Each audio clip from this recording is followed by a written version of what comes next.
I've been on the road, I've been doing shows. Now we eating steak, remember sleeping on the floor. Stealing at the gas station when the time was cold.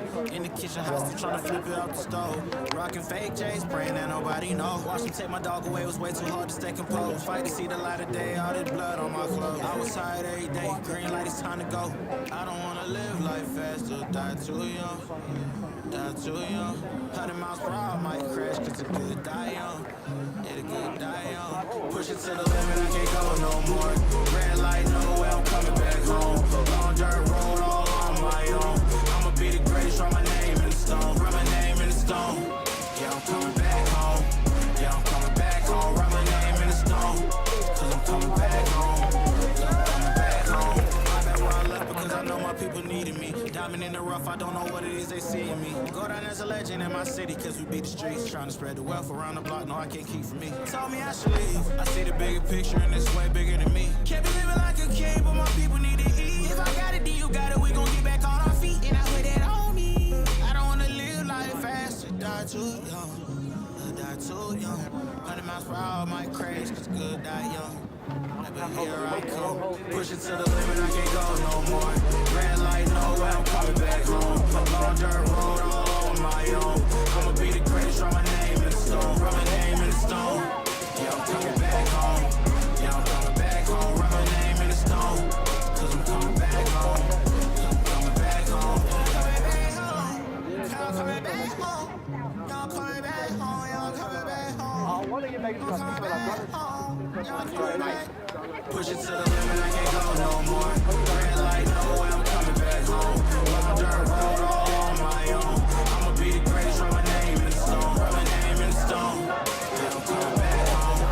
Yeah, I'm coming back home. Write my name in the stone. Cause I'm coming back home. Yeah, I'm coming back.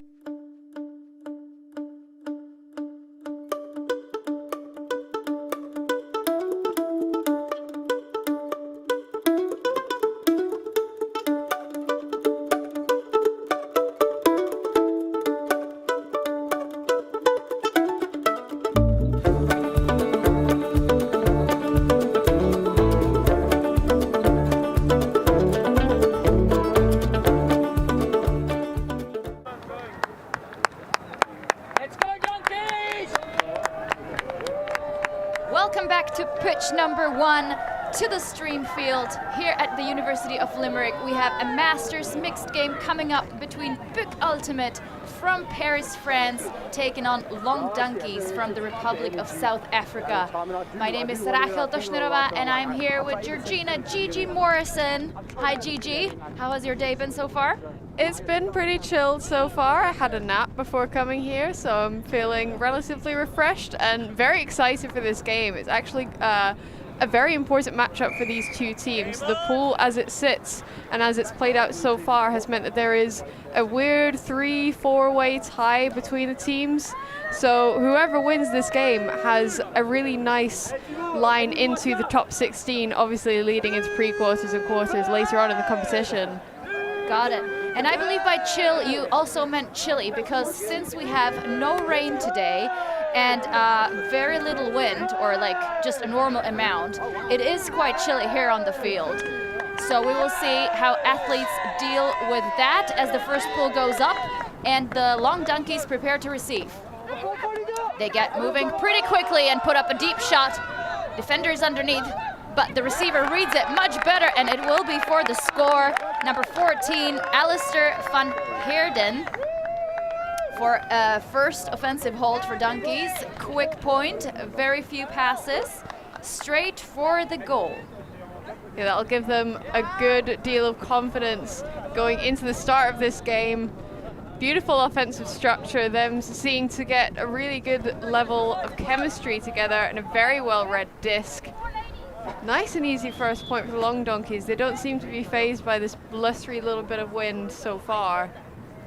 I didn't even get a chance to see what they were playing. It was just like bam, bam, bam, straight in. I'm sure we'll get another good look at it in a second.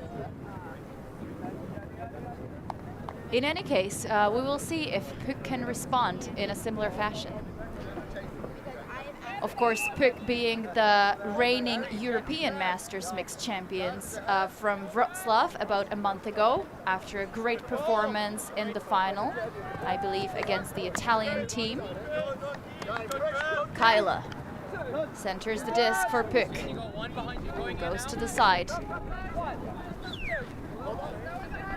Stoppage. Seems to be a cleated foot. Definitely not a very nice little injury to have.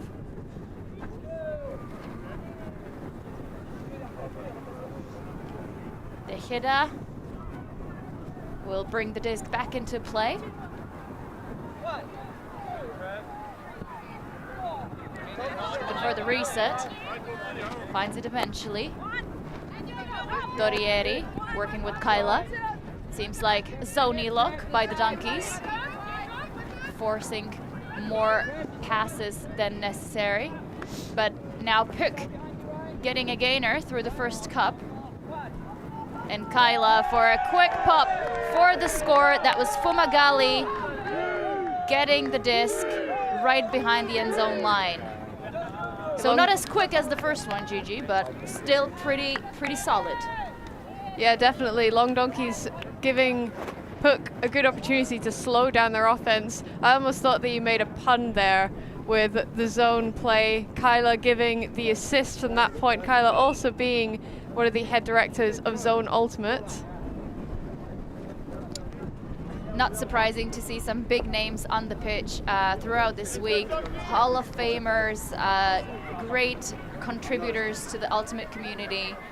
If you've been playing for 20, 30 years, you probably care about this sport, and the chance that you've done something great to contribute to the growth and development of our sport are very high. So far so good. 2 clean offensive holds. Donkeys get ready to receive the pull.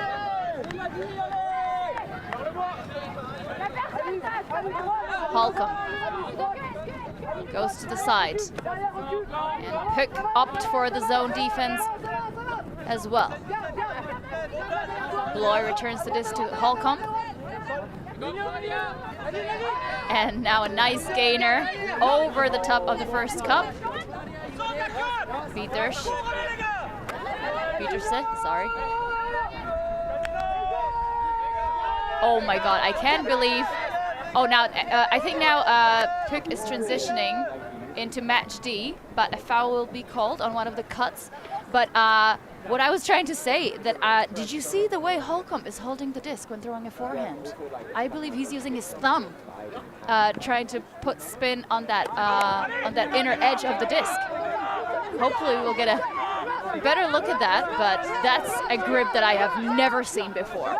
I've seen it before, but I've known it as a thumber, so you release it as like a high release flick, but not necessarily as a standard flick, so it's very interesting. Peterson just shy of the end zone, and that flick was a bit too crispy for that catch. And Pook with a first chance for a break. They put up a deep shot. There's 2 players underneath. Incredible effort They get it on the second chance despite the great layout D. And here's a shot to the end zone, but it will be knocked away last second by Petersen. what a play. The Pook put up a huge hawk. It gets defended, but there's another player to catch it. I hope we get a replay of that, Gigi. Yeah, fantastic awareness from Petersen, making sure that he doesn't get into the way of the Pook player, making sure that he doesn't make any sort of contact whatsoever. Fantastic there, second effort. Really good work from Pook, getting the disc moving into the end zone. As we're starting again with long donkeys on offense. Pook sticking up with that zone defense, probably for the first half of the field. Donkeys trying to decide where they're gonna go next. Holcomb surveying the field. Finally gets it off to Petersen. They might need to go really short on this one just to reset the stall count. The Pook zone D very, very close. That I would say that this is very much a double team.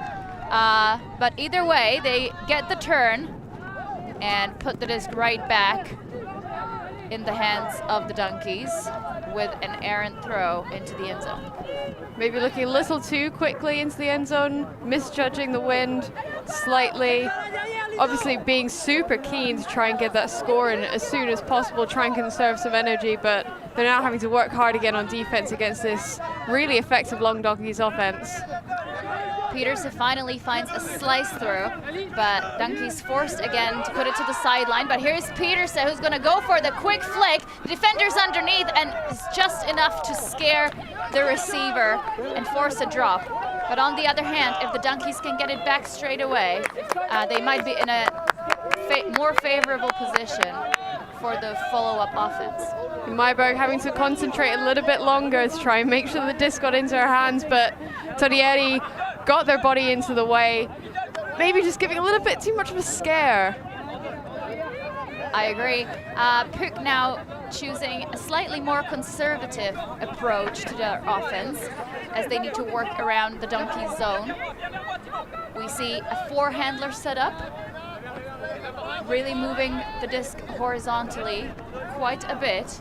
Now they get a nice gainer to Richon. Torrieri moves the disc backwards to get a better angle. San Marco, the defensive handler. Quick movement sideways. Pook nearing the end zone. I would say good break potential right now. Lambolet.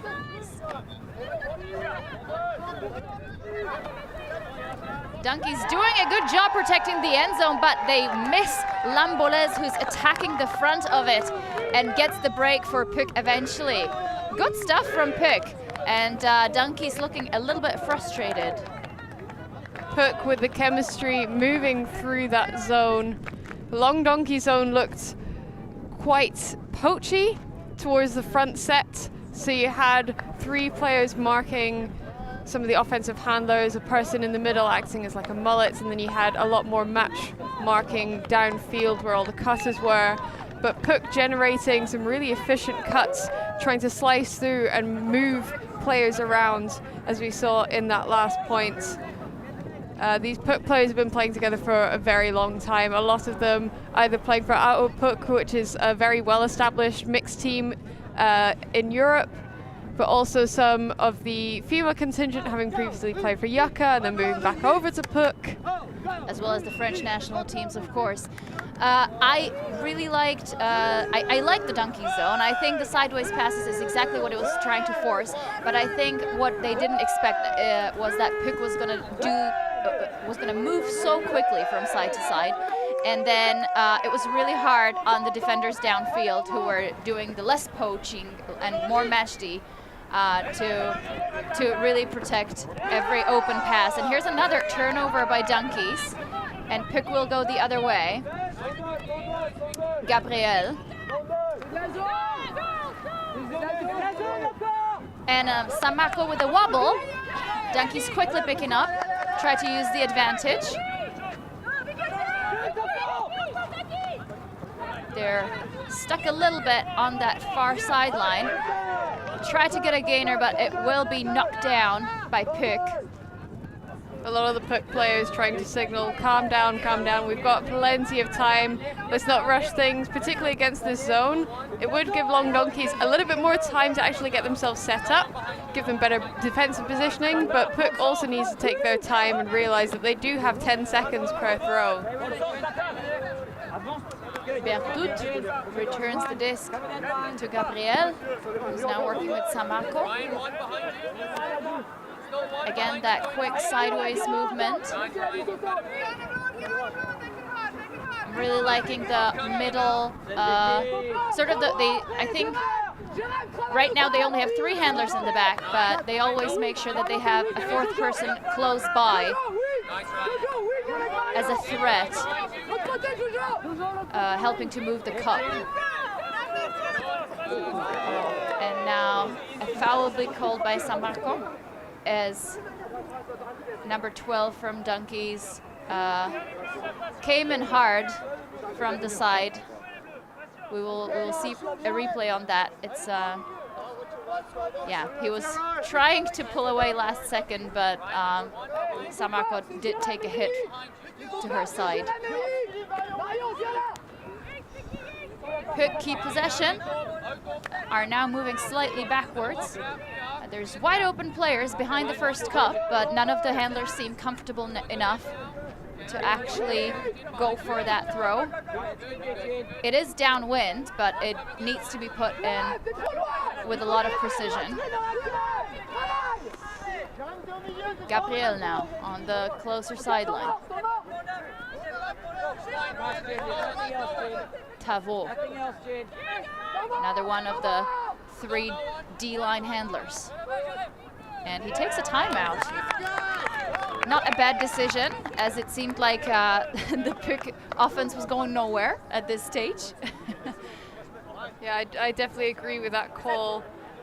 A lot of people wouldn't necessarily think that a timeout is a good opportunity to take a breath, but here in this case where they're having to figure out how to move through the zone, maybe get some feedback from the sideline, definitely think it's a very good shout. And to see if this was going to be a good timeout or eventually a turnout, please stay tuned as we leave you with a little bit of ads. We are a group of ultimate players, coaches and video enthusiasts. We've worked with the major federations and the greatest events. We're on a mission to make Ultimate huge. We want our videos and live streams to be free to watch. We want to make stories that not only reach you, but also reach people outside the Ultimate community. Like and subscribe, Ultimate TV, the best in the world. Become a member and fund our work to cover more events in the future and to bring more stories and live coverage to the eyes of the Ultimate world and beyond.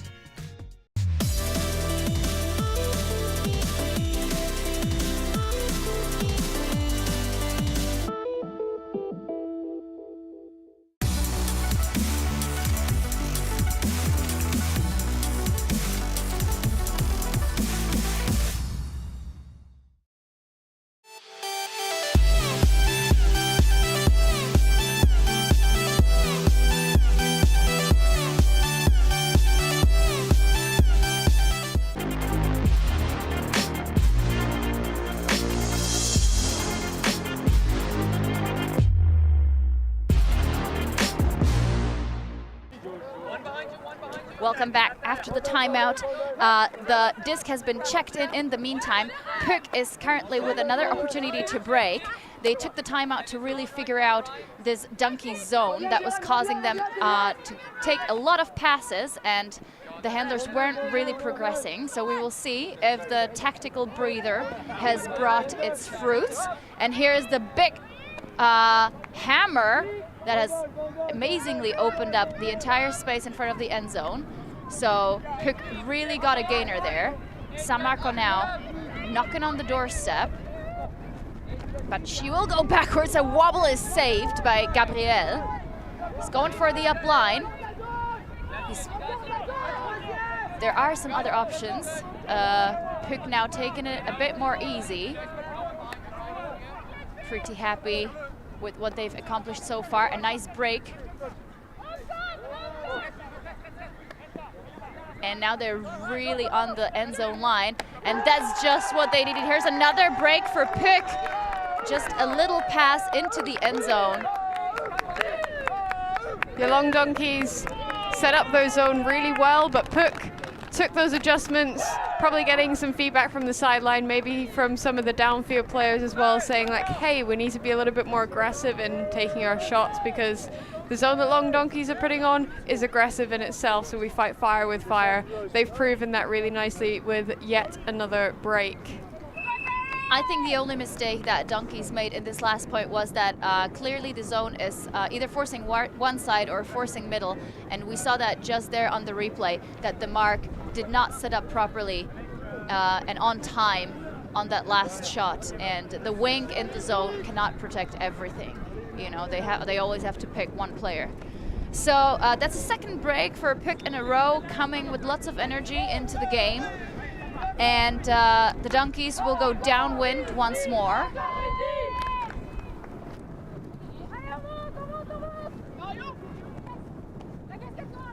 Holcomb to pick up for Donkeys. This is our sort of an arrowhead-shaped zone, forcing the Donkeys to this near sideline. And here is a good crossfield throw, but it was read very well by Pook defense. That wastes no time and goes the other way. La Nouvelle to Gabriel. Now that's Lambolet. Back to Aubron. Donkeys defense moving quite slowly and not rushing to set up the mark. More of a wall-shaped, I would say. Very flat, but still there's passes going through the middle. Richon now with the disc. And here is the D they were hoping for. A second chance for the Donkeys, and here's the huge thumber forehand into the end zone for Pieterse, and he scores. Donkeys stay in the game, 2-3. Holcomb not wasting any time, seeing Pieterse streaking deep. The zone did really well. They've set up in what I'd imagine is very similar to an FSU, so as you mentioned, coming quite flat across the front, but they're match marking on the handlers with the mullets in the middle, two wings and a deep. They are trying to force Pook to make the slicing aggressive throws through the middle so they themselves can get their bodies in the way.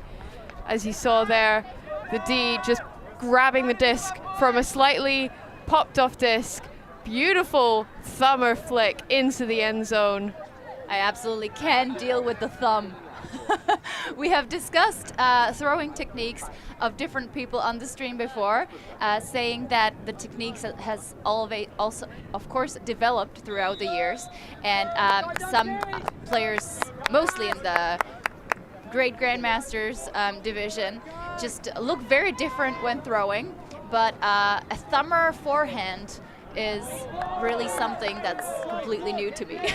Yeah, well, we often see the younger generation coming up and how impressive they are with their throws, having only played for a few years, but we don't talk about enough how well drilled the experienced players are, how long that they've been throwing, and they've been able to develop incredible and very different techniques for throwing to refine them and make them much better players. Yeah, whatever works for your body, for sure. Either way, impressive. In the meantime, Pook tries their luck against the Donkey Zone. This time it's the O-line with Kyla and Herman as the steady handlers for the offense, but lots of other players in the mix too, like Tejeda, De Palmas. But the Donkeys do get the D. Martin to pick up and goes through the break side to Stratum. Quick travel call, as you can see from the lovely demonstrated hand signals. Anyone that is relatively new to this sport, we are self-refereed. So that means that the players themselves have the responsibility to make sure that they make any sort of calls that they think have occurred, and they communicate that through hand signaling. Stratum checks his foot to make sure he's inbounds, but he's done that after he's caught the disc, which is also a new approach. And here's a nice backhand into the end zone, and it will be collected, and the Donkeys respond with a break of their own. That was Netherlands. Edward Netherlands with the score, and a lovely break from Martin.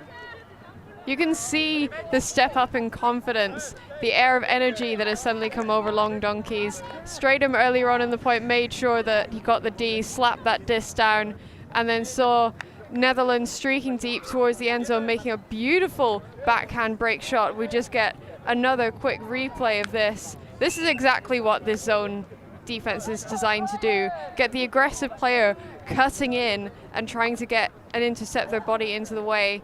We get another look at Netherlands catching the score for a Long Donkeys break. I think the Pook O-line is still sort of assessing the skill and level of this Donkeys team. So I think Kyla will remember this break pretty well, and I don't think he's a player that won't learn from his mistakes. So I don't think Martin will get away with another break like that for the rest of the game. Regardless, it was a thing of beauty, and if the Donkeys can defend this point and get another break, we would be back on serve, and it might not be as hard as you think, as Pook is going upwind. Geila goes to Herman. To the side to Wong. They get around the cup, but a travel will be called. We see a German import Olivieri on the O-line for Pook.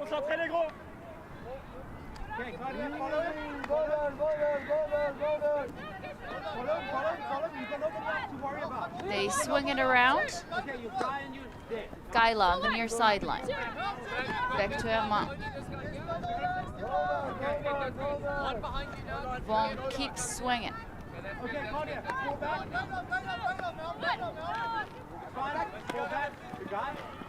French looking pretty confident, but this time, Geila, I think it was wishful thinking. He saw the space.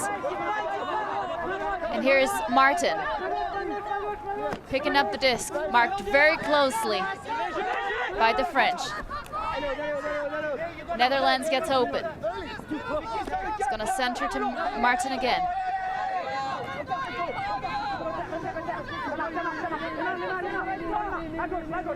Netherlands was getting open for the upline cut. Now Martin in trouble, but Netherlands gets open. A little bit of switching going on by the French. Martin again examining the field. He finds Martin. And here's a high release backhand for Netherlands, who's gonna go with a forehand into the end zone, and it is collected by his teammates. Netherlands being big with Martin in this point.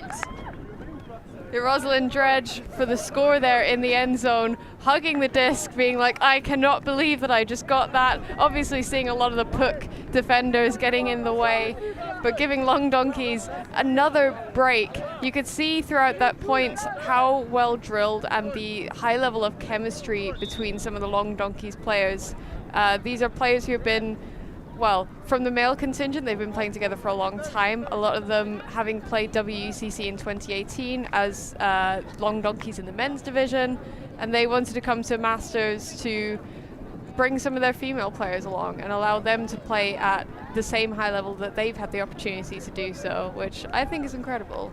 That is. We've had it go both ways, really. We've had some women who've brought along some men, and we've had some men who brought along some women. So whatever works to grow the sport and opportunities, not only for juniors and normal categories, but as also the Masters category. So like I said, we're back on serve with Long Donkeys going 4 over Pook Ultimate 3.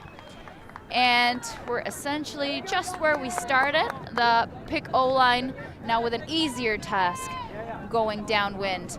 The pole sails out of bounds, and Kyla will take it to the break mark. The discs used in this tournament being provided by Discraft, Discraft being the world leader in disc sports. And often the preferred option of many handlers if they get a choice to pick a disc to play with. Things get moving on the field. Donkey's sticking with the zone. Nice pass, nice shot through the middle to Bertut. Dorieri working with Kyla.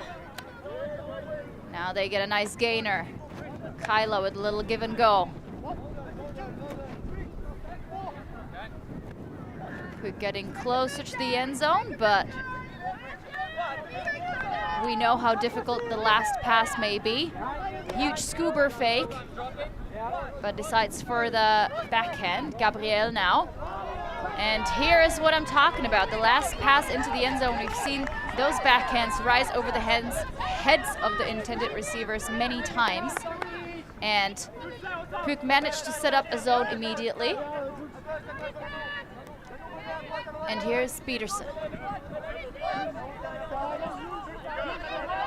Holcomb. All the way to Mulder. Back to Holcomb, who has an open field to work with. Finds Groenewald.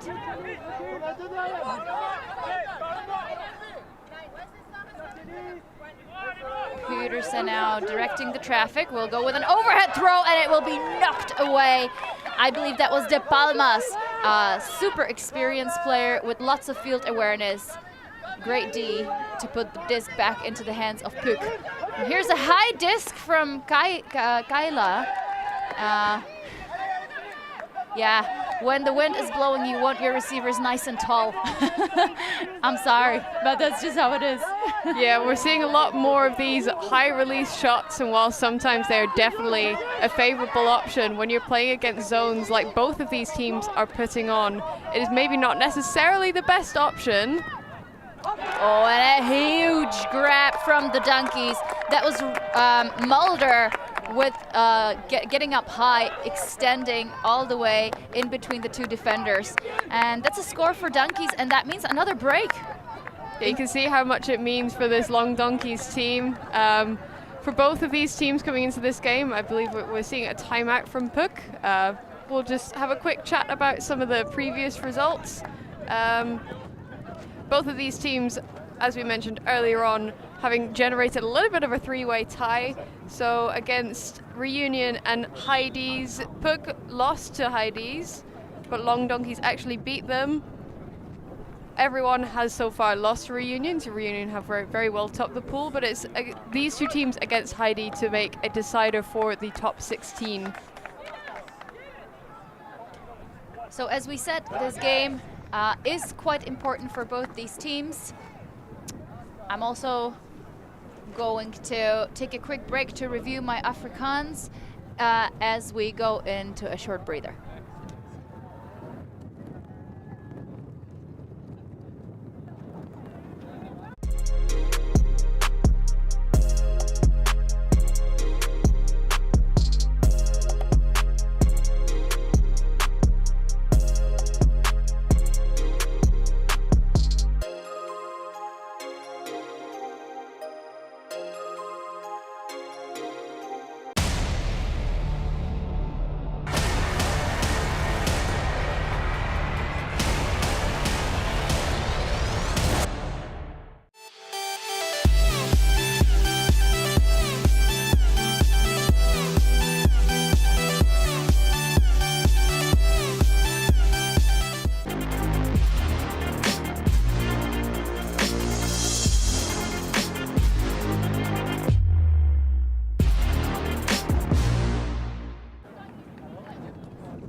Welcome back after the timeout to a mixed masters game of Long Donkeys from South Africa taking on Pook Ultimate Paris, France. Donkeys have just come back for defense because they have just scored 2, 3, 3 breaks in a row. Just a lot of breaks, people.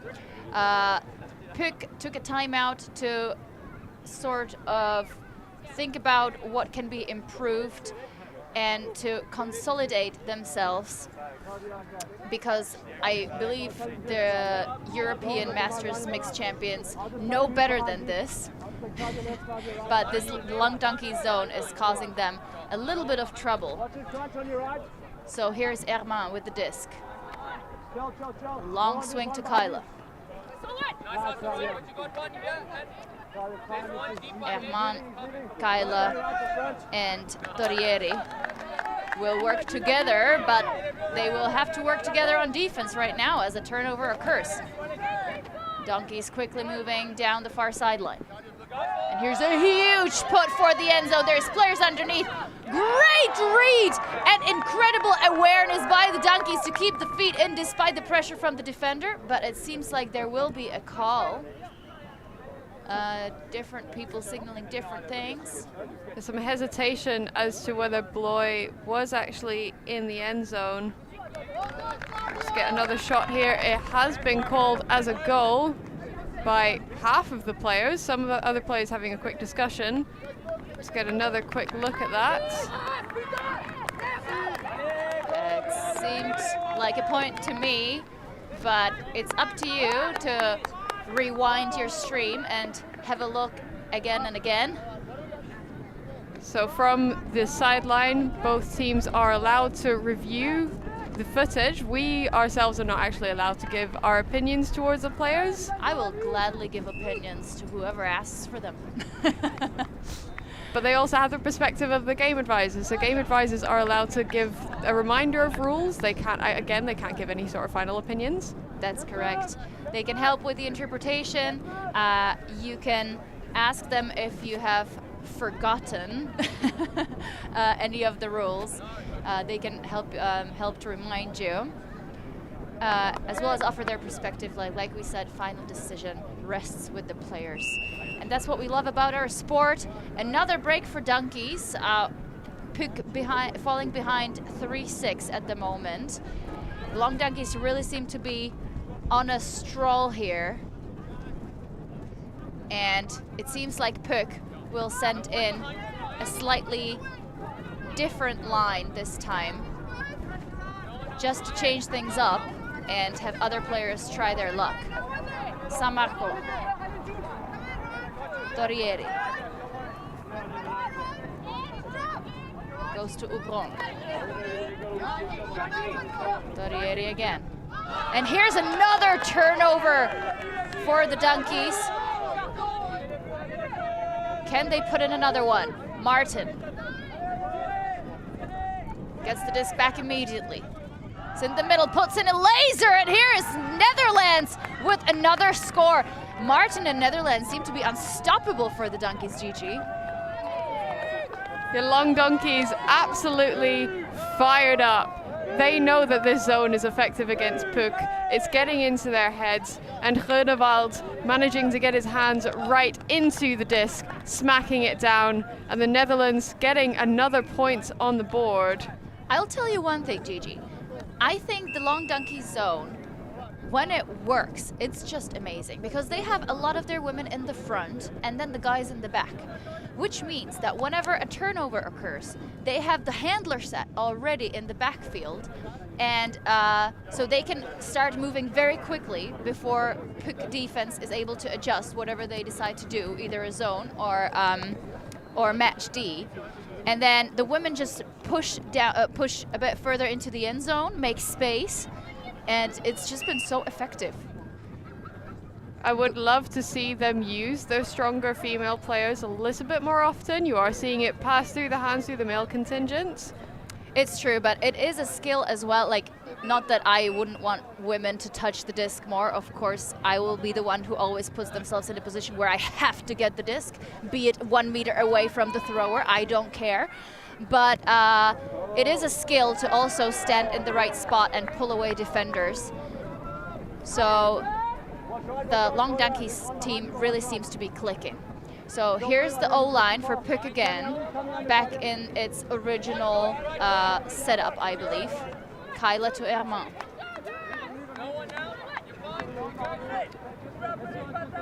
Donkey zone. Pretty impressively setting up the big wall in front of the thrower. Really forcing them to go sideways. De Palmas. Third in the handler set of PUC O-line. Here's a nice break through the cup. Yeah, I don't think that we will be able to do much as the French O-line without properly crashing the cup. Yeah, that is one thing I would love them to see. Either crashing the cup from the cutting space or as a handler just after you've thrown it, following your pass. It moves the defenders out the way, so either a defender follows you and creates space around the wide end towards where your dump is, or they'll just leave you alone. You can get a little pop pass into the center and then follow it through to somebody else who's maybe towards the wing end. Don't you just love how smart we are from the sideline? Kyla looks visibly frustrated to me with the way the game is developing downfield, but as I say that, they break through the cup, and here's Olivieri, and oh my god, Kyla unfortunately unable to hold on to the disc, and Martin picks up again. Will it be Martin and Netherlands? They will take the other Martin into the mix a little bit. Now that's Bloy, who had a fantastic score earlier. Bloy completely open. Netherlands now. Big fakes. Quick movement from the donkeys. Netherlands just on the near sideline. Goes to Bloy. Bloy looking for options. And here's something that was probably a hand block, and there will be no call by Bloy.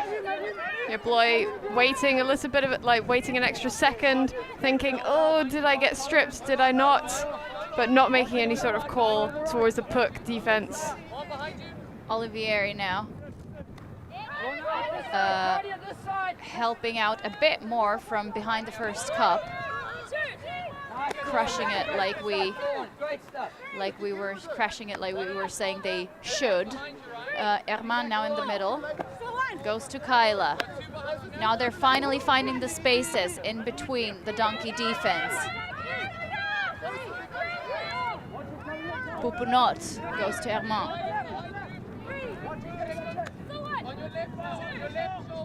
Kyla has nothing behind the first cup. Pouponot back to Herman.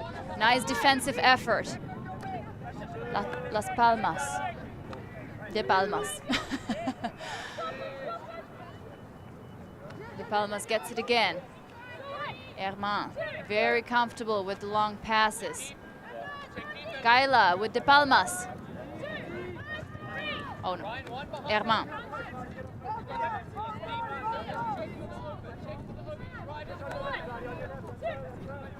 The handler's looking for little holes in between the French defense, but it is a thick wall.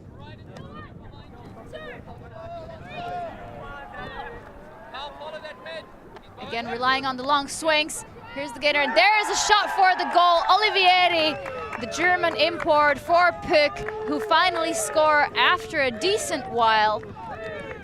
Putting another one on the scoreboard, just 1 point away from potential half. PUC will now have to work really hard on defense to bring back some of the fire and actually make this an even game.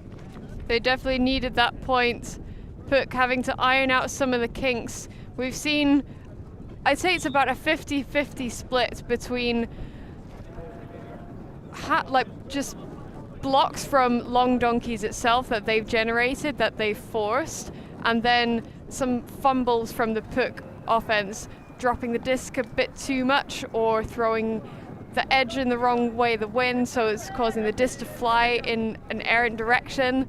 But that point was a lot cleaner. PUC looking a little bit more confident, and hopefully their D-line can come out now and really just suffocate this next part of the first half.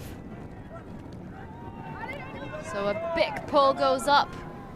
I don't think anyone wants to catch that, so it lands in the back of the South African end zone. It's the colors that confuse me, Gigi. That's Holcomb. Now Peterson. He goes through to Holcomb. That's a nice gainer.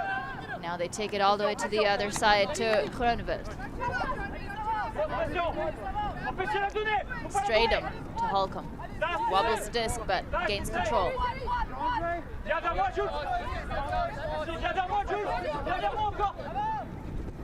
Nice stall reset.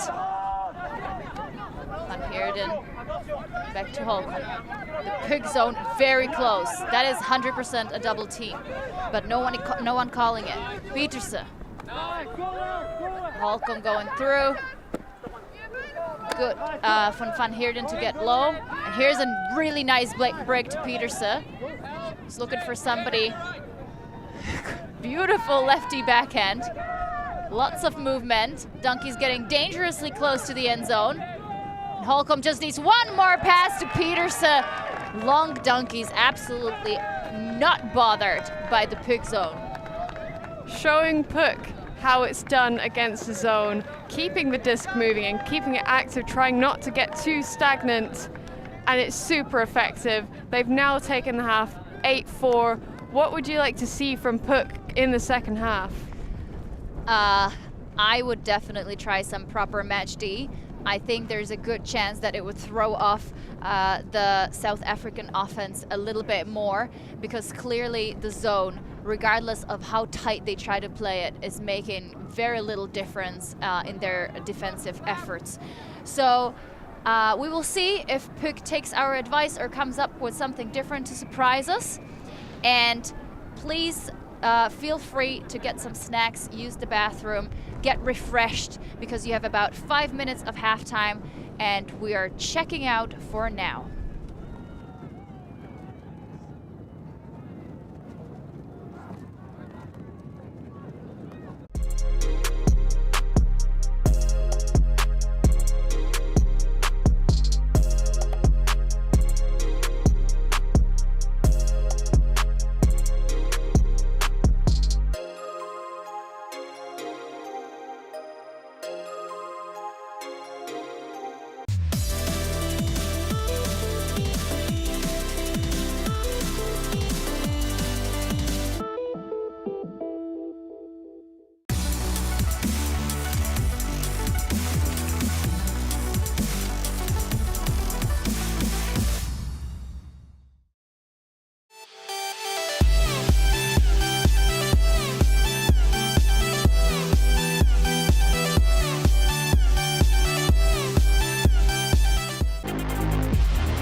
Bichon picks up, and they've got a short field. They've got another goal. It's tied up at 12.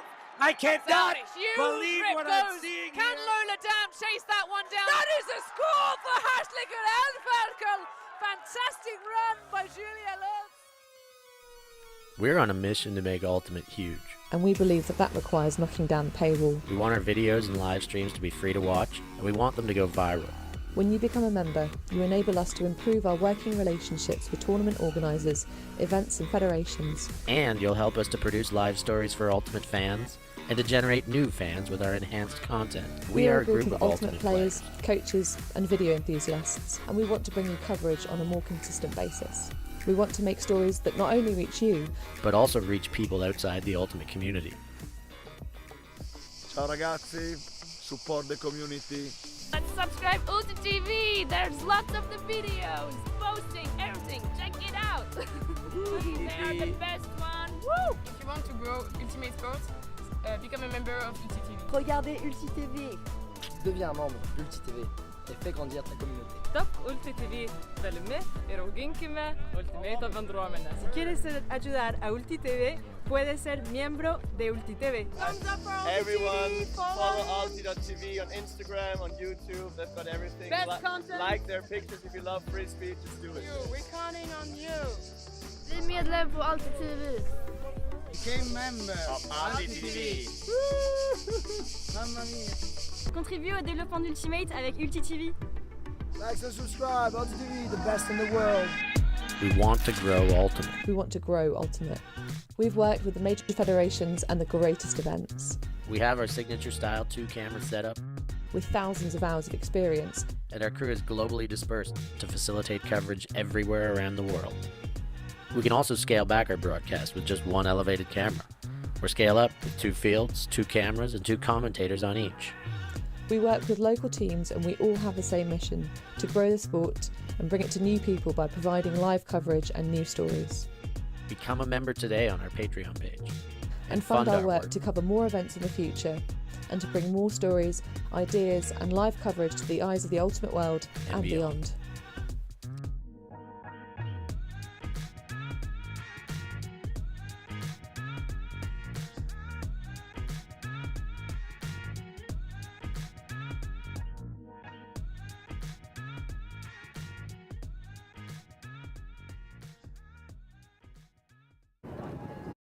Bichon picks up, and they've got a short field. They've got another goal. It's tied up at 12. I cannot believe what I'm seeing. Can Lola Dam chase that one down? That is a score for Hartlinger Elferkel. Fantastic run by...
Welcome back to the second half of action at pitch 1 here from University in Limerick.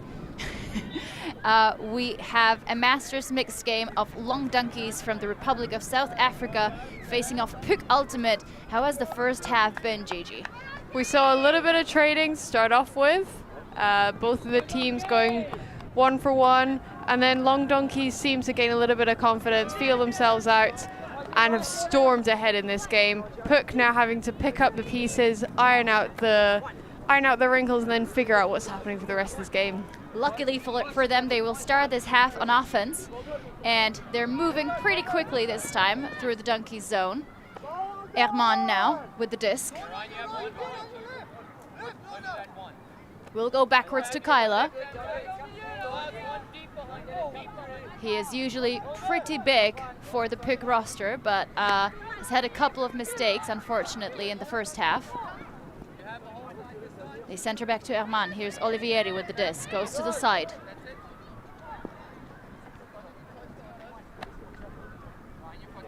Geila goes to Wong. And Wong to Olivieri. And here is the quick score for Pook. Perfect hold to start off this first half. Pook maybe taking the time during the halftime to figure out what they needed to do, refresh themselves, get their mindset completely altered, and gain the confidence back that they've needed. They know how good that they are. They just need to trust in each other. They need to trust in themselves. They are the Masters Mixed Champions of Europe. So they just, what you mean is they need to trust their D-line now to really go and work their off. 100%, particularly against this Long Donkeys team.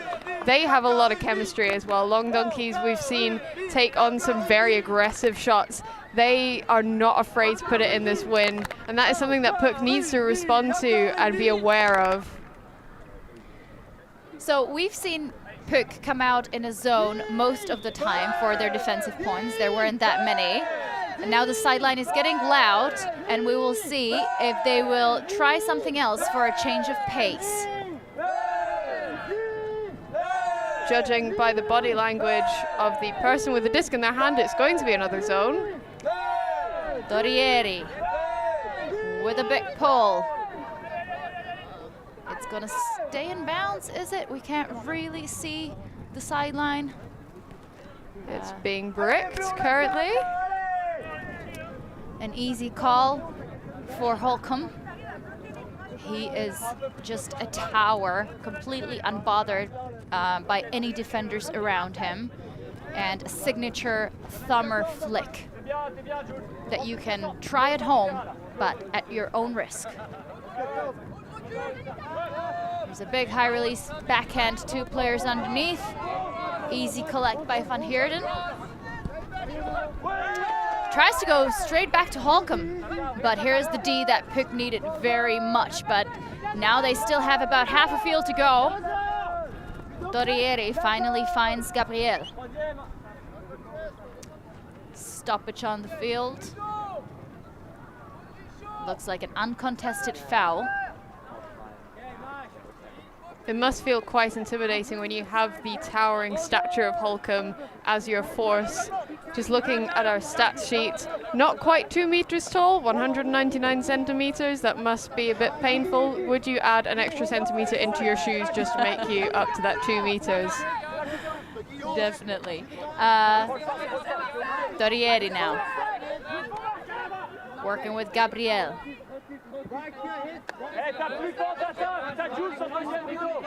Donkeys immediately setting up or using the first chance to move back into their zone. That now the offensive line managed to get through, but not so much the D line. And here's a huge flick going up. Lots of players underneath. And a bit of contact. A foul will be called by Van Heerden. There was definitely a great deal of contact on that right shoulder of the number 14 shirt of Van Heerden. We see Martin really wanted it from the start. In fairness, he did have another open receiver on the other side of the end zone, but decided to go for Van Heerden. So looking at the rules, this is a non-contact sport, so hopefully there wouldn't be any contact throughout the entire time. But if there is an incident where a player has to make contact in order to get to the disc, it is then considered a foul. But the players are now having a discussion. The game advisors are allowed to provide clarification of the rules. They are not allowed to provide any sort of final ruling. It is actually quite difficult to see how much contact was established, if any, there. From my initial perspective, it looked like that the number 14 shirt was bodied by the Pook player. I think it's one of them situations where both players are going after the disc, and the defensive player feels like he has had contact first with the disc and then hit the O player, but it should be made clear that no contact is justified regardless of whether the player was making a play on the disc or not. It seems like a good resolution to just send the disc back. if the players cannot agree, or else the foul was contested. So Martin will keep possession. He's got to tap the disc in instead of letting the defense tap it in.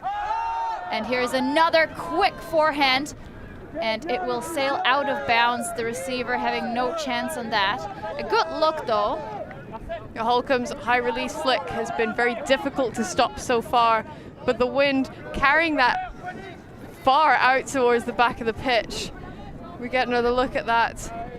But like we said, good positioning from the Donkeys women. That was Dredge in the end zone. I bet she's wishing for a centimeter or two of extra height herself. Could she switch with Holcomb for a little bit just to trade off some height? So Pook with a super important chance to break, but so far it's not looking like it's going anywhere really. Donkey zone really stopping the usual aggressive, quick, defensive offense. And here's Peterson with an absolutely killer give and go that results in a point by Heather Martin. And here's Donkeys with another one for the scoreboard. Yeah, Pook were in a very dangerous position there. It's more affectionately known as Callahan country, especially when you're facing up against a zone, that many defenders up at the front. It can be very dangerous if you're having to throw the disc wide, as we get another look at that. Thankfully managing to get it far enough away from the end zone, but just not close enough to the receiver, the number 24 shirt. And Long Donkeys capitalizing with another score in for Heather Martin. Pook had the right idea there. It is the right way. It is where you need to go. But the throws just need to be much sharper, much quicker to get there before the defender, because Peterson is very well aware that that's where the hole in the zone is, and he is very much ready to cover it by sprinting down. And he got the D twice, I think, in that area. So you can keep doing that, but just a bit better. Sorry, I know how horrible it feels when you're rewatching these streams and you know how hard you've worked on the pitch, and there is a commentator telling you how you could improve from the comfort of behind the commentator table. Regardless, back to the action on the field, and a drop is very unfortunate, and one big break. Herman was there, but so was Mayberg. And here's another break for Donkeys. Incredible speed play after the turnover. Absolutely no chance for Pook O-line to set up the D that they were planning on. And just like that, Long Donkeys go up 10-5 over Pook. They are not taking any chances with that at all. Pook coming out again against the zone, quite stagnant, not moving the disc too much. And then as soon as Long Donkey saw the opportunity, a very quick bubble of the disc, they are slicing the disc through the Pook defense into the end zone. They're really pulling away from this game. It is very interesting to see some European teams in this international setting, because Pook is usually a team that is very focused and very aggressive. You feel their drive and their energy coming into games and really using that mental toughness to push through difficult times and come back into games where they might fall behind. But the energy I'm feeling from Long Donkeys is very different to that, yet it's getting them where they want to be.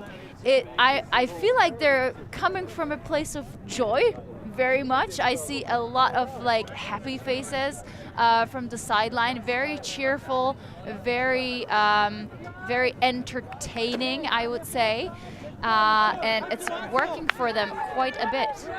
Yeah, they are achieving what they're wanting to achieve. Having had a quick chat with them just before the game, one of their biggest goals for the tournament was just to reach the top 16. And that might as well happen if the game keeps going the way it is. Herman now having a discussion with Martin, who was marking her, and they're making, it seems like it will be a contested foul on the throw.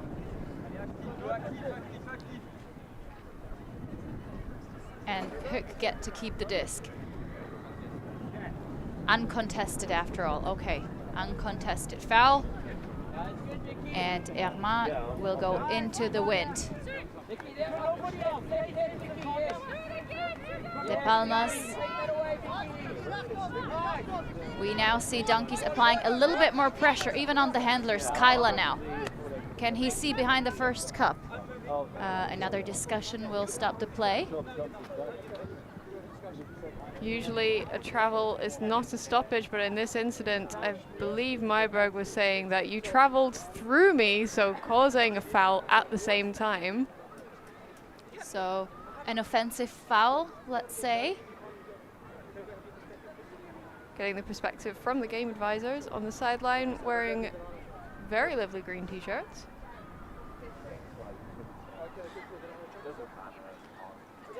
Retracted call. A call will be retracted, that's right. So that means the disc will stay with Bertut. No, Gabriel.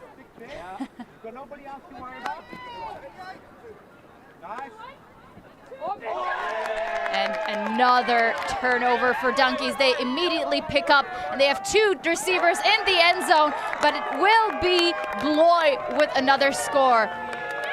Wow.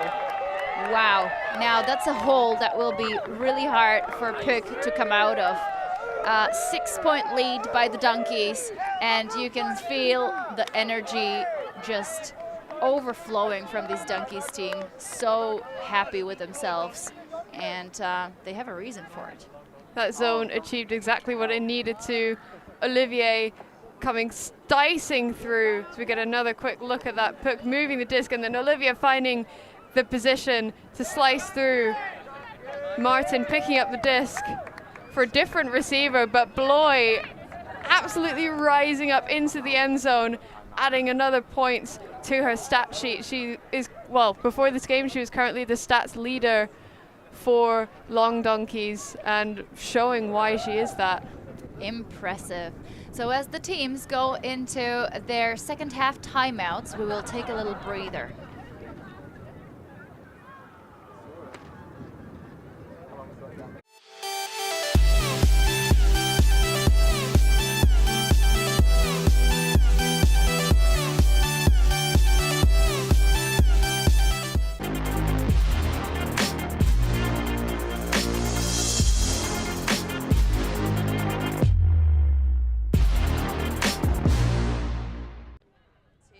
He's in a great spot. He's in a perfect spot. Yes, his massive head has blocked everything. That was a huge play, but we have seen none of it. Finny, he's done it.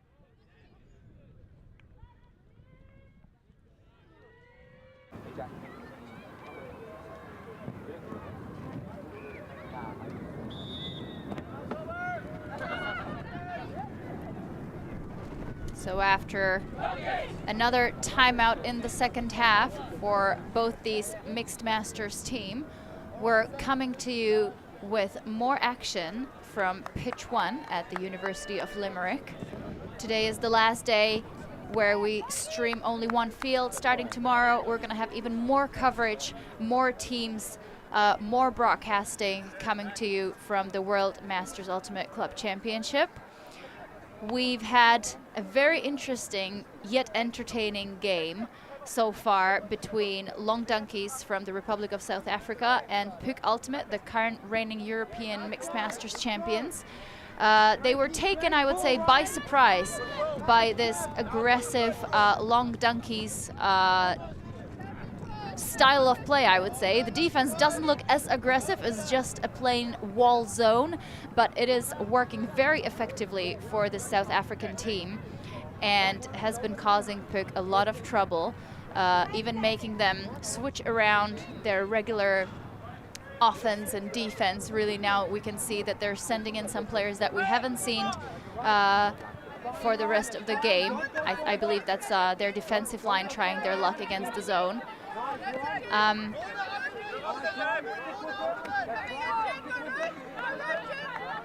We will see if they do better than the O-line. They stick with the long swings.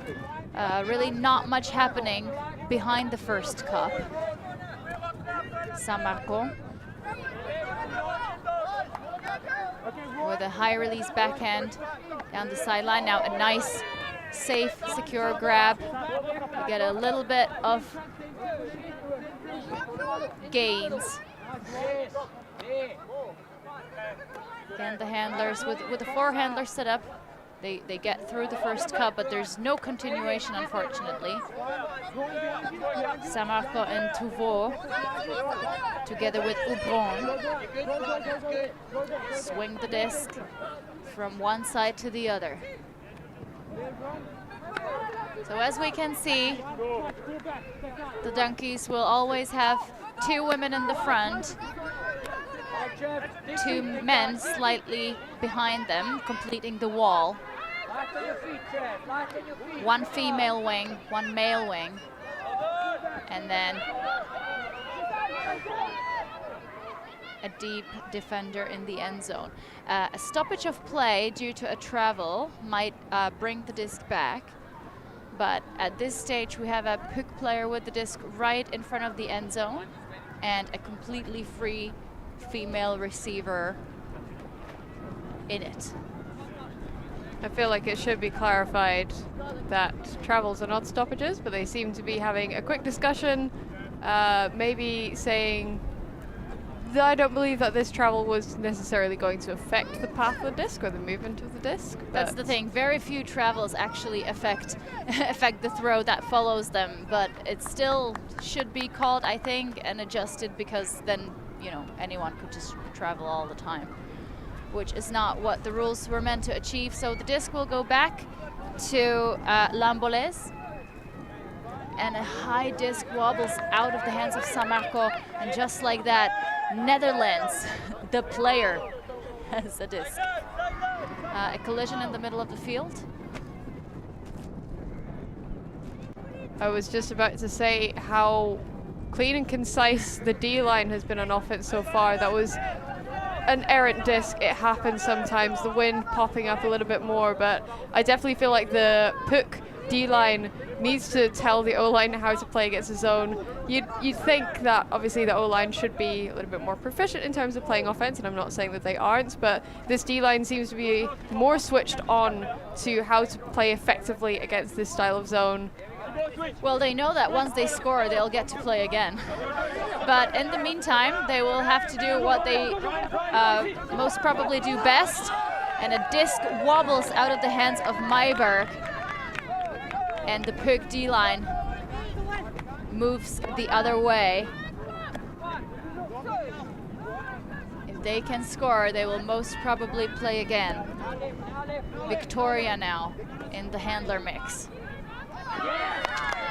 And these soft backhands, they will not work in this win. Martin with the disc again for donkeys. Netherlands trying to get open, but is covered really well. And I think Olivier, sorry. Nope, yeah, Oliver. Oliver got a little stepped on, but look at that. It eventually results in a turnover. San Marco looking for options. She thought about the deep shot for a bit, but then decided for a conservative solution. Ubron goes to Victoria. Now sideways to Tavo.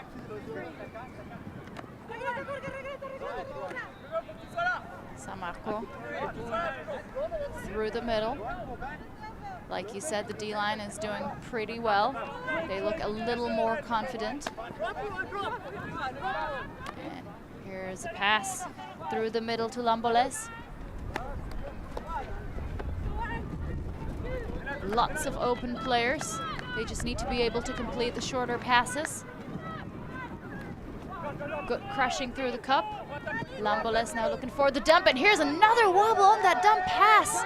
It must be so frustrating for Pook on the field and on the sideline as well. And Martin decides to give his team a chance for a little break, just to recover a little bit, and calls a timeout. A good timeout call there. Definitely need to give credit to the fact that it is extremely blustery again today. These conditions are not easy, and whilst throwing in these conditions can be very difficult, having to catch as well, you do need extra concentration to make sure that the disc is moving into your hands, that your hands are level and in place, that your fingers are going to get onto the disc properly, and that is why we're seeing a lot of bobble discs, unfortunately. We still have about 30 minutes left to this game, playing 100-minute matches here at the World Masters Championship. So I think PUC should not give up. I think the fans at home watching at WFDF YouTube channel, joining us in the comments, do not want them to give up. There is a way they could still make the long donkeys tired. I think the lonkeys will want to bring home this game pretty quickly. And if PUC can tire them out, maybe that would give them the chance to still come back. But it will take tremendous mental toughness and resilience. The D-line will first need to get the disc back to try their luck and score one downwind. And the teams come out of the timeout ready to play. Long donkeys appear to have isolated Netherlands in the center of the pitch. I would imagine that PUC are probably going to go match defense, and I would suggest that that is probably the best recommendation. PUC definitely can match the Long Donkeys players in terms of athleticism, and I believe that they should just trust themselves, trust their athletic abilities and being able to stop them one-on-one rather than having to rely on a zone to cause errors. I think Duveau is matched against Netherlands very well there, and they get the D almost immediately on the second pass. Duveau gets the disc in the middle. And here's the deep shot into the end zone, but Netherlands is underneath. He knocks it away. Very good, clean D. Impressive mustache as well, has to be said. Well, given how good of a player he is, I don't really think he needs that one. I think he would look much better without it, but who am I to judge after all? Or is it the better the player, the better the mustache? Or does the mustache make the player? I do have a proper one myself, so you might be right. Tell us in the comments, does the mustache make the player or does the player make the mustache? Martin picks up on the sideline. He's looking for Netherlands. Here's a big break. Oh, an incredible bid. But the disc ends up on the floor. Samako quickly moves it in front of the end zone and is leaving the handler space to position herself for a score. Here's a nice slice through the first cup. Boupron looking for the crush. Tavo to Samako was returned from the end zone. It's probably more suitable, taller targets in the end zone, just like Victoria, who's going to get the assist from her. PUC D-line saving the day, helping the French stay in this game, scoring one more to go up 6-11. That was definitely not easy for the PUC D-line. They're probably going to have to go out again to try and get a break against Long Donkeys, but we just get another look at that Samako being somebody who's had their hands on the disc quite a lot, getting it moving throughout the zone, and a lovely jink into the front corner, into the hands of Victoria, giving PUC another score, bringing them closer to hopefully bringing it back. But honestly, I think the D-line of PUC is more than ready to go again. I do know the feeling where your O-line is just miserable and unable to perform. It happens to every O-line on every team, and that's what the D-line is there for, to really grind and try to bring the team back into the game. So we will see how capable the PUC D-line will be. It seems like they have switched to match D, so it will be interesting to have some new matchups. We saw Tavo doing a good job guarding Netherlands in the last point. Now he will take his chances against Holcomb. He'll start us off with a flat mark. Holcomb puts up a huge backhand, and Peterson is completely open in the end zone, and that is not what the PUC D-line envisioned for that point. One pass shot straight into the end zone. They will need to work harder than that, Gigi. If it ain't broke, don't fix it. Got Holcomb on the disc, and you got Peterson streaking deep. Why not throw it? So where's this chemistry coming from? How did these tall players become so gelled on the field? Funny you should ask that. Oh, I had no intention, no secret intentions when I was asking that question. But go on. So Long Donkeys, obviously hailing from the Republic of South Africa, they're a collection of players who have been playing together for quite a while, some of them having met at university. They were at a bar at some point, a lot of them being very tall basketball players as their background, and they managed to find themselves playing Frisbee together, and now they've brought a lot of success. They've obviously gone to WMUCC in 2018, representing in the men's division, and now they've brought some of their women along, which is fantastic, giving them more high-level ultimate experience playing against this PUC side. A nice airy pull for PUC, this time with almost a regular O-line. Kyla thinks about calling a foul, but doesn't do it. And here's a quick defense. That was incredible awareness by Groenewald. And again, Donkeys go the other way. Here's a big forehand, but goes out of hand a bit too quickly. And even though Fourie got low there for the catch, the pass was just too short. That's the second smackdown D that I've seen from Groenewald. We saw possibly a contact call there, which again isn't a stoppage, but Groenewald seeing the swing coming off, managing to get his hands down, but Long Donkey's not able to convert. Oh, and here's the nice shot over the... Oh, I can't believe he didn't throw it to her. Oh my God, that was your only good continuation. Come on now, focus. And they throw it to her, of course, as she is guarded by Peterson in the deep space. That is unfortunate. You can really tell that PUC are quite startled by the difficulty and the development of this game. And Martin now has the disc, goes to the other Martin. Peterson now. Big flick to Groenewald.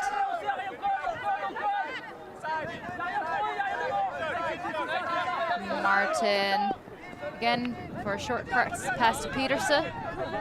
Not too many options upfield. PUC working hard. They know that this point is important and they can't afford another break after their D-line has worked so hard to get one.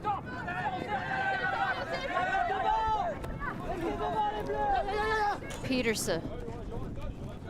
Kyla recovers on defense. Last third of the pitch. The wind really picking up.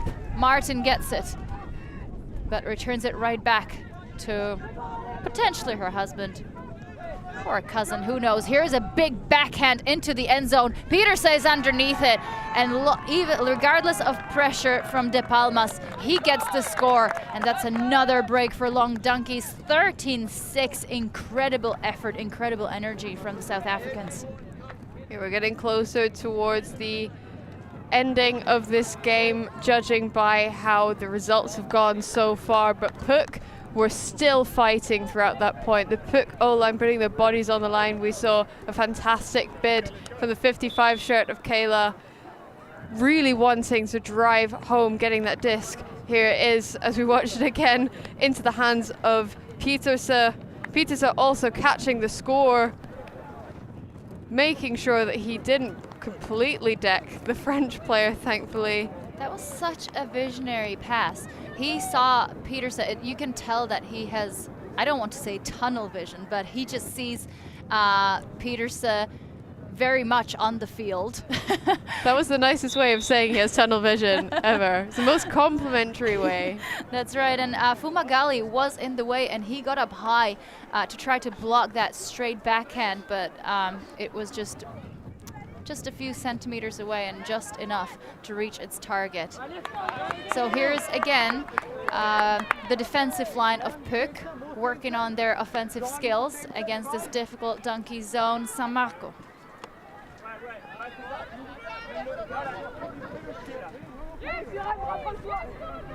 Dorieri. The sideline of both teams still working pretty hard on giving advice to their teammates on the pitch.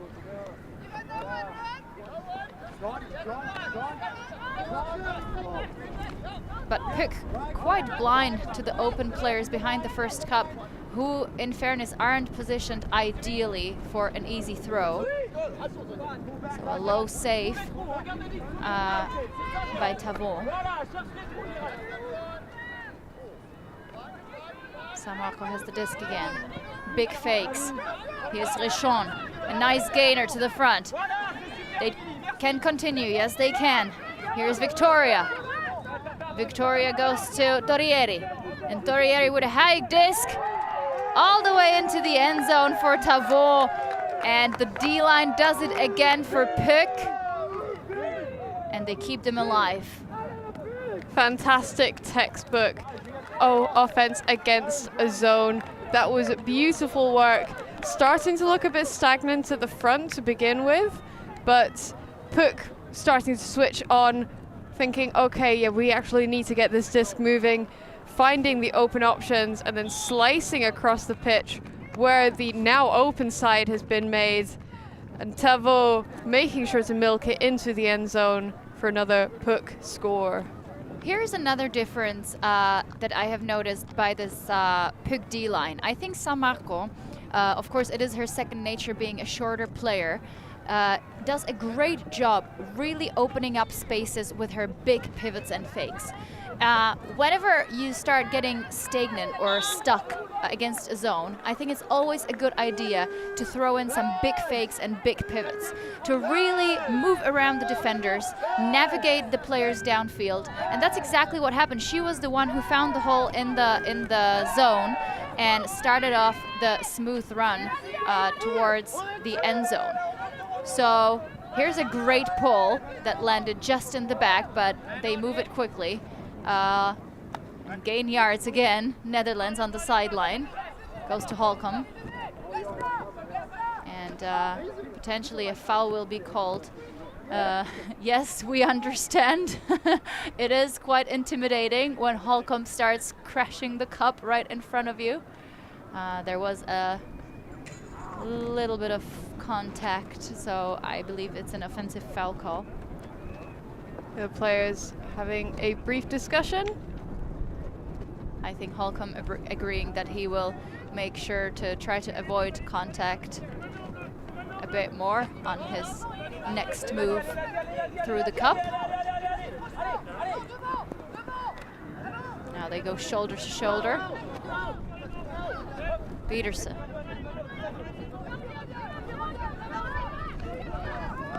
Huge flick, intercepted by Boyle.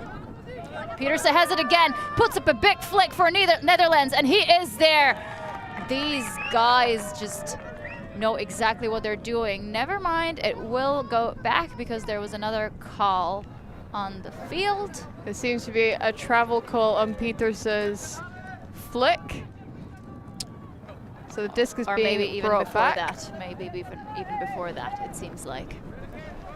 So I think it was a travel called on Van Heerden. Stall count will come in at 4. Holcomb will try to get open. Excellent defensive effort by Tavon, but here's Peterson. Van Heerden to Peterson, but it was a low throw. And now we have a wide open receiver in the end zone, but it will be defended well by Peterson. They will put a big one up, and Van Heerden takes it right back. We have been seeing some jitters from the Long Donkeys O-line starting to creep in as Pook are really driving hard and home in with their defense. I am enjoying Van Heerden's style. He picked up the disc there, got it again off of someone, did a little jump around, and a travel was called on him, so he'll have to do it again. He does a little jump when he catches the disc, and that's where I think a lot of the travel calls come from. A big flick goes up. Who's going to read it better? The defense get a hand on it. Great defensive effort by Emily Bertout. But also a good look from the Donkeys, aggressively straight into the end zone. There was another collision on the field. That was Netherlands and the French player, I believe it's Torrieri, will take a sub now. And Kyla will replace him. Again, I want to point out Tavo's defense. He's doing an excellent job for Pook. Unfortunately, there's more players that need to be guarded like that on the Long Donkeys team. So if they could put some more of them, if they can pull out some good defenders on these players, there still might be a chance. Tavo now with the disc. Deep in their own end zone. Pook ultimate. Kyla over the top. Good effort from the Donkeys trying to get there. But Pook is safe for now. Kyla going for the give and go. Now they slice through. They keep going. Netherlands, great body control on that D. Kyla, just shy of the end zone. And here's the high release for the score. Gabrielle for Pook Ultimate, adding another one to the scoreboard. A lot more confidence from that Pook line there.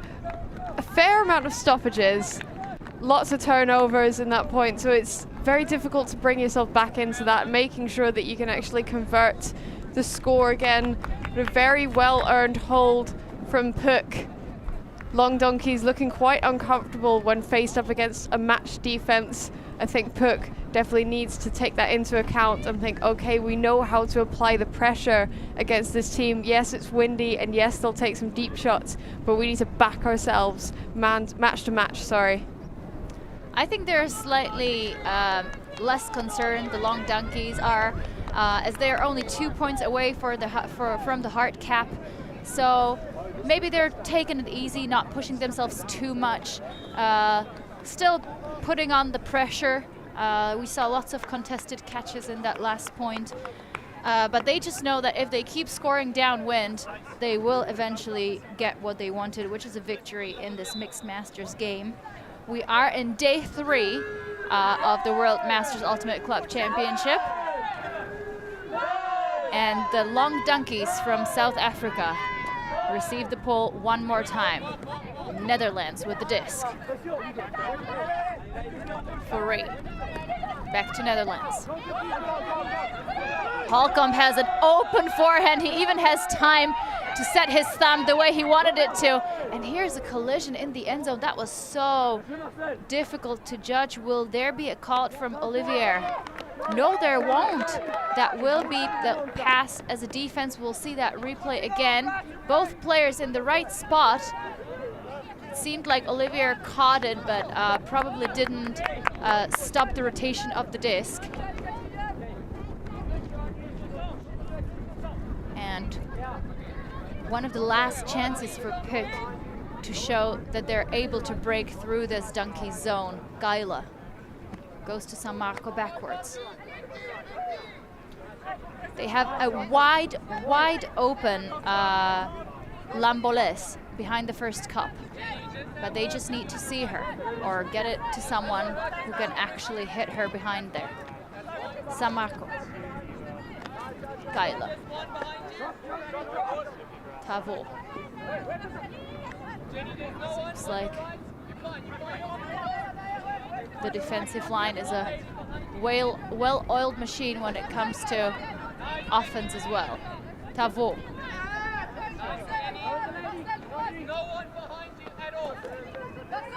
We see lots of instructions from the donkeys, helping out the teammates on the pitch.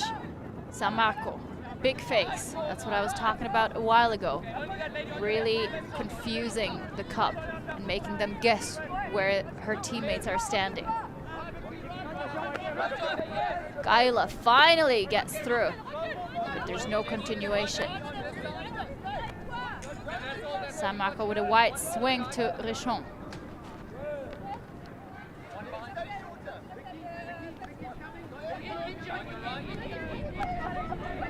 The pass is getting more and more dangerous as the wind picks up.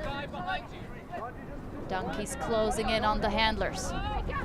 They need to keep working really hard. Kaila finally gets the give and go.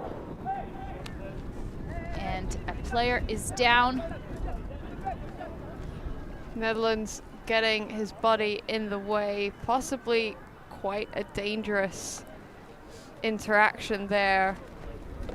We do not have a good angle to be able to tell whether one player or another made a step into the direction of the other player's running trajectory. But it seems like there's agreement on what's going to happen. Netherlands will sprint down the field to recover in his own position. Wow, great defensive effort by Olivier. But Pook still with the disc, Richon. San Marco wobbles the disc, but is able to hold on to it. Here is a nice pop through to Lamboles. Kaila. Goes to the break side. Davo back to San Marco. A sight to see. The short San Marco against the huge frame of Halcon. Here they get through, but here's Peters. Oh, great second effort from Kaila. But here we are. Petersen picks up immediately. Is hoping for the deep shot to Netherlands, and Netherlands is there. Is he going to disappoint? No, San Marco's going to get there first. Woo! I know Netherlands misread that, but we're going to give lots of credit to San Marco, who ran that down despite the height difference, got in the way, and the disc is back in the hands of Pook. You called it earlier on, Petersen maybe having a little bit too much tunnel vision, pointing to his team to go deep, and Netherlands just tripping over his feet. But San Marco also had fantastic positioning. Even if they were both fairly contested in the air, San Marco definitely had much better positioning there. So the French go the other way yet again. We're nearing about 8 minutes left of the game time, and Pook have a pretty good breakthrough, getting in the second half of the field where they haven't been for a while. Richon. Definitely a good call to send some of the men downfield and try to get the female handlers to hit them behind the first cup. Kaila now has it. San Marco staying behind.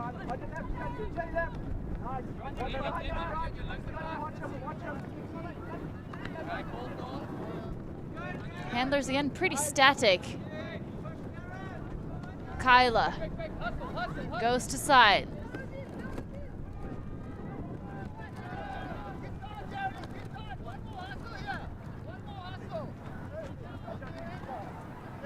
Again, the good fakes from San Marco.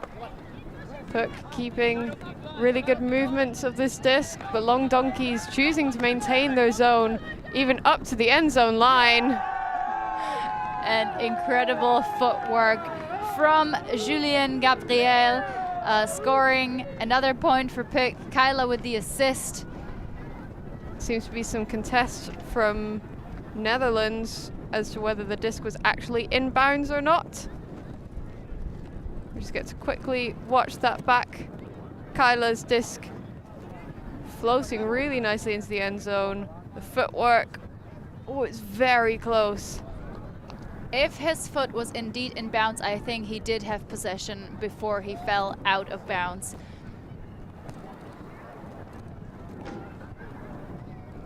And again, the players on the sideline can choose to look at our screens, at our monitors, to be able to get a second opinion.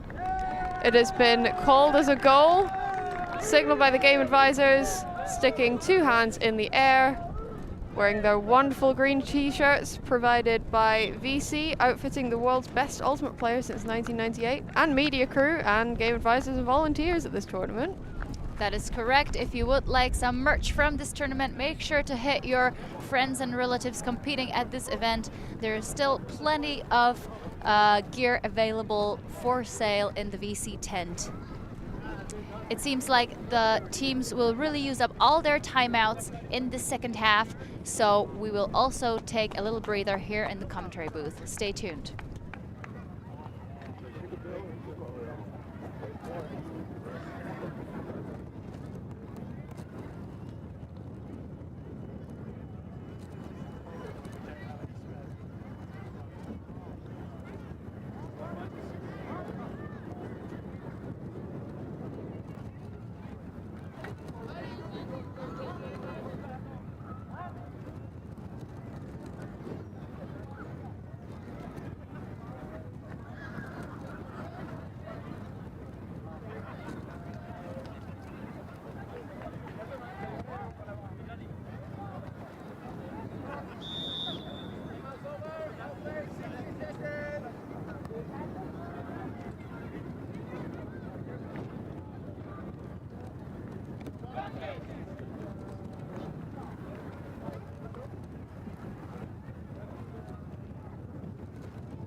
Welcome back after the timeout to a mixed masters game between Long Donkeys, South Africa, taking on Pook Ultimate from Paris, France. It's been a very interesting game. It seemed for a long time like Long Donkeys have had the upper hand for most of the game, but Pook still showing a little bit of grind, trying to stay in this game. We've seen the defensive line of Pook coming out as the O-line and actually having a bit of a better luck than their O-line players. But here they find themselves on defense. And Long Donkeys only 2 points away from the hard cap. Martin goes to the side and gets it straight away. We see lots of dribbling from these strong O-line handlers on both sides, really. It's Petersen. Martin looking downfield, goes to the other Martin. Petersen with a low release backhand. He's got the disc again. Martin looking for a continuation. Donkeys nearing the end zone. Grunewald. Back to Martin.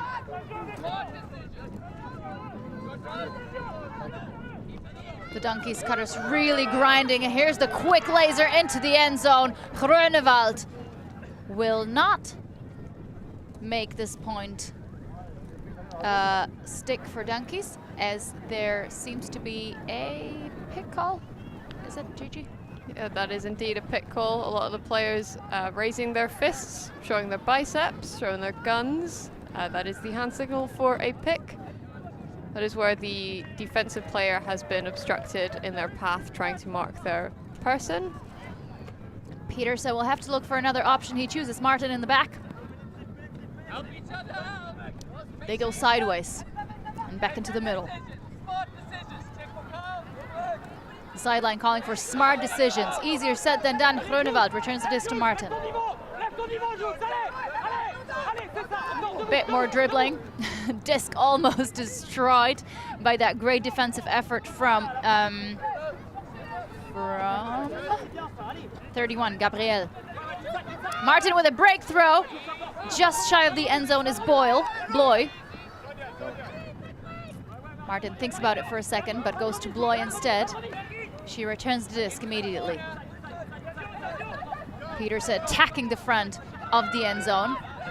Martin doesn't have much, so he resets the stall count off of Dredge. He does it again, waiting for options to open up.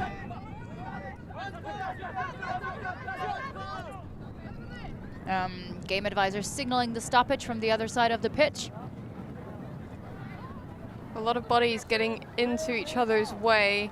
This Pook defense ranking up the intensity, making sure that Long Donkeys are having to work very, very hard in order to actually convert any sorts of offense.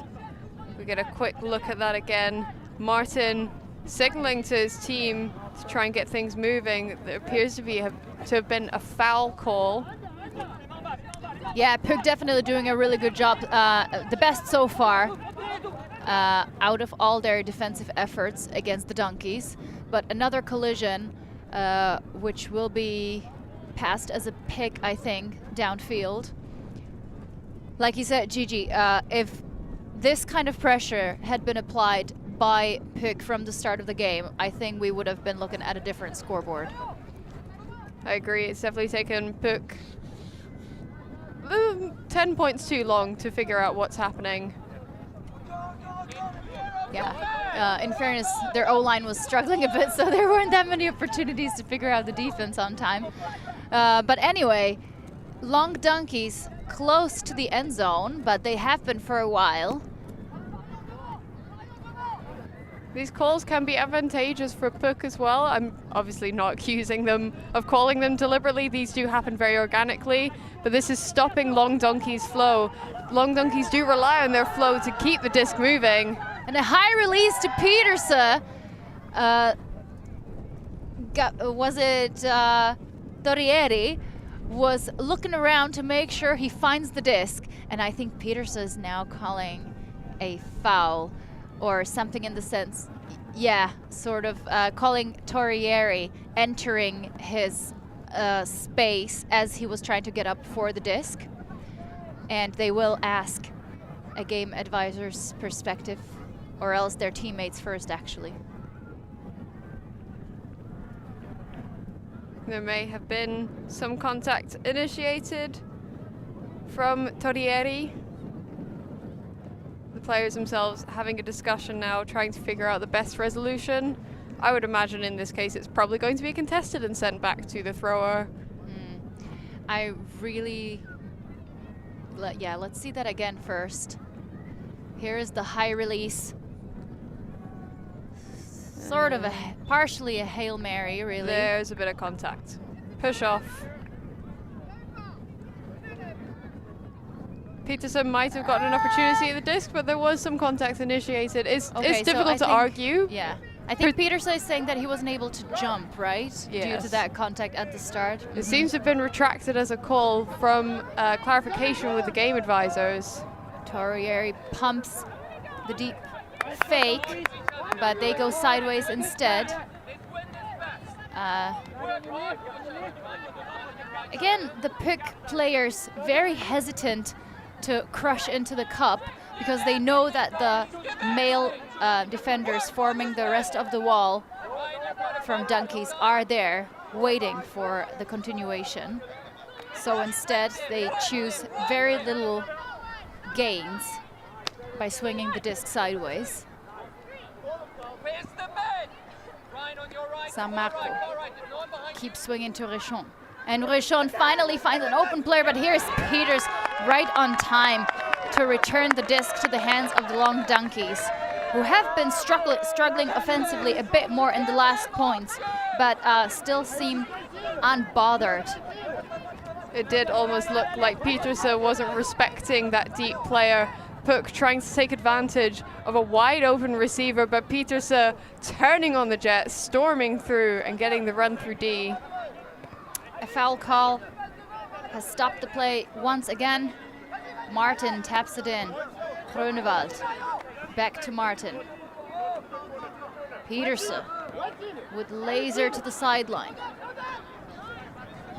Martin has it again, and he will go into the end zone to his relative or else wife, Martin for a score. Donkeys just 1 point away from the desired 15. I was just about to say, this is now entering into soft cap, hard cap territory. The timer has gone, so it will be a game to 15, but it's a game to 15 regardless. That is how Frisbee works. Feel free to ask us about the format. We will look it up for you on Google. So here is that quick pass to Martin and a slice through for the other Martin. So either a honey pass or I don't know what. Have we checked the information they have given us? It's not uncommon for mixed teams to have sibling pairs or partner pairs. It's a very common thing. I know, so I play in the mixed division for Smog Ultimate. Vast majority of the team are either together or in some sort of relationship. We don't have any. We have one married couple as far as I'm aware, but again, mixed division, not uncommon to see it. So Pook getting as far as the halfway line on the field, right off the pole. Kyla now. Now they really seem to be finding the way through the zone somehow by setting up a bit better. Herman working with Kyla. Here is La Nouvelle. And just a quick dish into the end zone. Now that was a nice piece of offense finally. Even going into the wind, Pook towards the end of this game finally find their way through the South African end zone. But will it be enough? You know, they are still 4 breaks behind.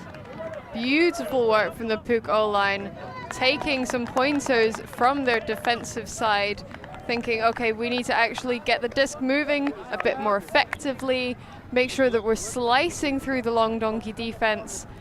And it's worked. They've gotten another point. They are closer and closer to getting towards a possible universe point, unless long donkeys can convert this next hold.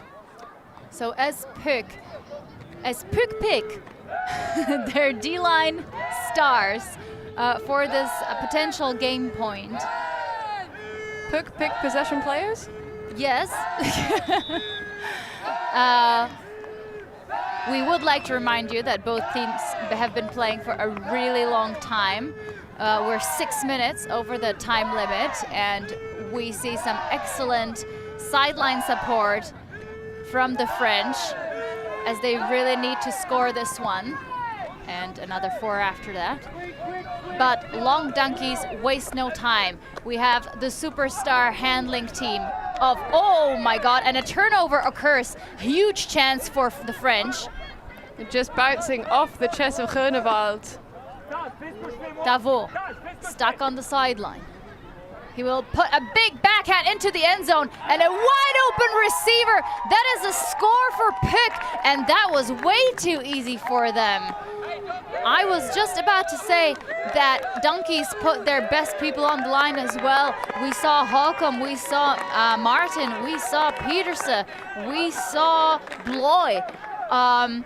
So I think they're just going to stay on for this other point. But like I said, that really wasn't the defensive pressure that caused the turnover in the first place. Regardless of that, good stuff by the French, at least adding another point to the scoreboard. Yeah, the change of pace from Pook has been impressive. We were saying earlier on it has taken too long for them to figure out how long donkeys can actually be broken down.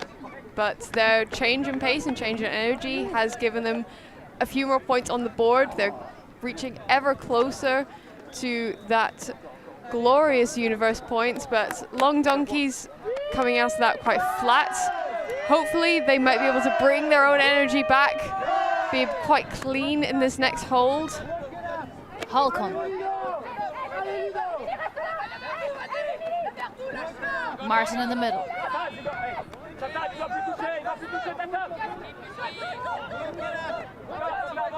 Lots of pressure, especially on the on the handlers. Martin with very few options to go with, and he chucks it deep as there is absolutely nothing downfield due to that tight match D by the French. I wasn't giving it much hope, but now this energy that Pook is coming with is giving me some.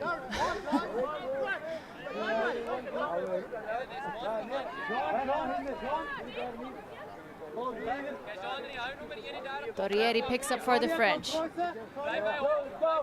They quickly go sideways. Snappy, quick slices, passes will be the answer to this donkey zone. Samarco with a high release backhand to Richon. Torrieri with a huge gainer to Gabriel. Gabriel doesn't have much continuation, aware of Peterse guarding the deep space. Lamboles back to Duvaux.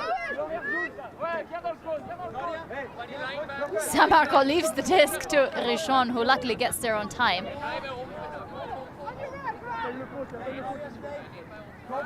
And the swinging continues.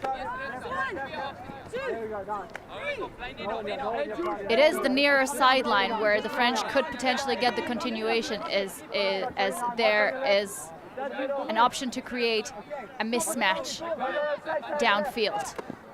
There it is. That's a close one. Oh, and that one just out of reach of Lamboles.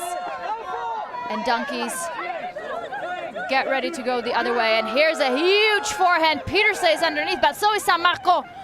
And again, her defensive pressure helps incredibly with the defense of Peterse. Obviously, Gabriel was there as well, but I think that getting him from two sides was actually a good choice, and the disc flies over him. Pook know exactly what long donkeys want, and they've been able to shut it down time and time again. Gabriel and Samarco getting themselves right in the way. Davon goes over the cup, and that was the look we were looking for. Gabriel now looking for options. If they can get somebody around that first cup, there's not much wind right now, so we could get more gainers, ideally on the side where there's a gender mismatch. But at the same time, we would really need somebody, pulling away deep. They actually do have a female player spurting it out, but Peterse is really trusting in his abilities to make up the difference in case a deep shot would indeed go up. Tavo keeps swinging.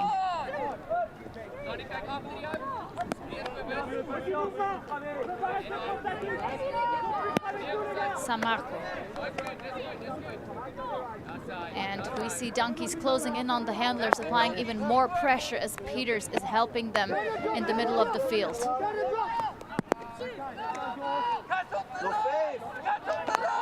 We see Peters completely ignoring the deep threat.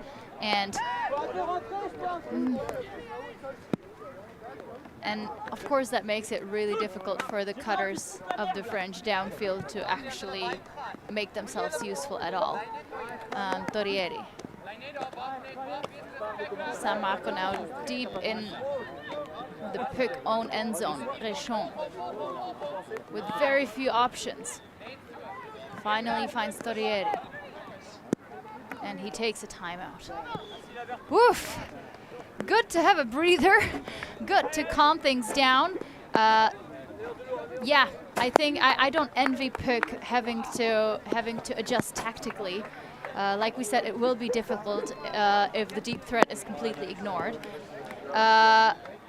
We will let you have a breathe in and breathe out as well, and leave you with some highlights.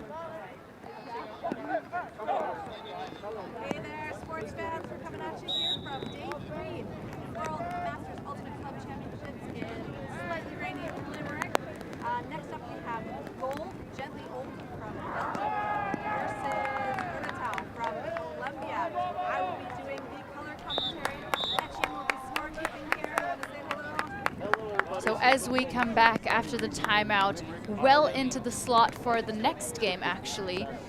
We still have PUC Ultimate France against Long Donkeys battling it out on the field.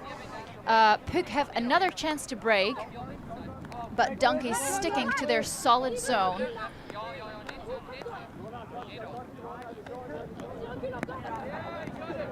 And a disc gets knocked out of hand of Davos.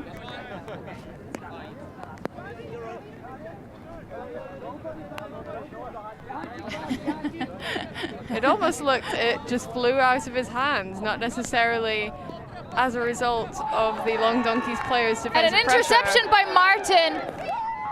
And a throw straight into the end zone, but Torrieri was trying to get in the way.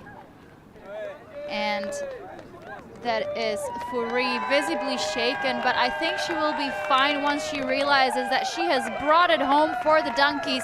They take a huge win over PUC Ultimate, who tried to recover during, over the course of the last part of the game, but the point difference was just way too big. Gigi, how do you summarize this game? It's been intense on so many different levels. To start off with, they were trading. Long Donkeys then ramped it up a little bit more, managed to pull away, give themselves a huge margin. And after PUC finally switched on, figured out what they needed to do to finally stop Long Donkeys and slow them down, Long Donkeys came out flat as well. PUC inching closer and closer, but then not the most high intensity scored to end the game. You'd think after that kind of match that it would have been huge elation, but obviously the players having had a little bit of a collision towards the end. Long Donkeys taking this game 15-11. Now we see them thanking the fans, and we also want to thank you, all the fans at home watching us. Please get ready for the next game coming up with Gold, or Gentle Old from Belgium, taking on Urutau Ultimate Club from Colombia. Oh, Urutau then. Thank you for watching. We're checking out for now. See you very soon for the upcoming games. Please note that this stream is copyrighted by the World Flying Disc Federation, so stay tuned at the WFDF YouTube channel. Watch us for free.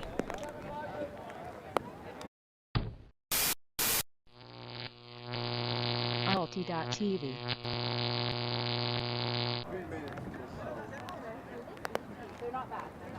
You're like, not a very